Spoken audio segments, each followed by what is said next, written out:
يعني في حتة عايز اقولها. احنا دلوقتي هو جايب لك في البوست يعني اللي انت هتتعلم حاجات كتير ومش عارفه ايه.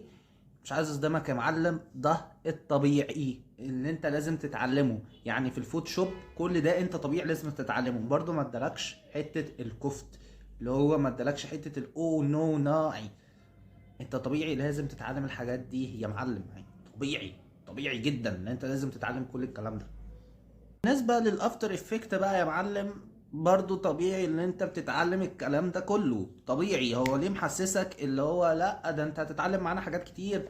لا ده طبيعي، ويمكن الحاجات دي صغيرة جدا، يعني طبيعي ان انت تتعلم الكلام ده. ده رأيي.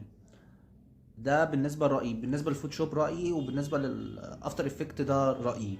في حاجة برضو عايز اقولها، ما ينفعش لما تاخد كورس اللي انت برضو يعني عامة ما ينفعش لما حد يجي لك يقول لك كورس. انا مش بتكلم على ده، انا بتكلم على عامة. يقول لك انا هعلمك كذا وكذا وكذا وكذا وكذا وكذا، ده غلط.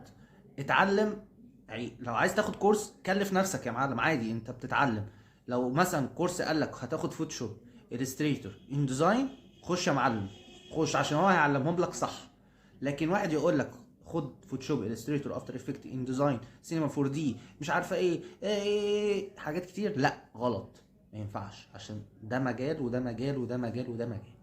فانت لازم تاخد مجال لوحده وتركز عليه، وبعد كده تخش على المجال التاني وهكذا.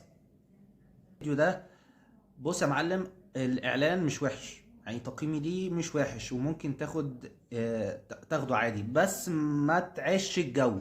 انا قلت لك عليه ليه؟ عشان ما تعيش الجو. عايز تاخده كان بها، مش وحش، هيفيدك، هيفيدك وهيفيدك وهيعلمك وكل الكلام ده. بس ما تعيش الجو، عشان تلات ارباع الكلام ده ماركتينج وتسويق. فانا بقول لك عشان برضو ايه، ما تتعشمش. وبس كده، وسلام.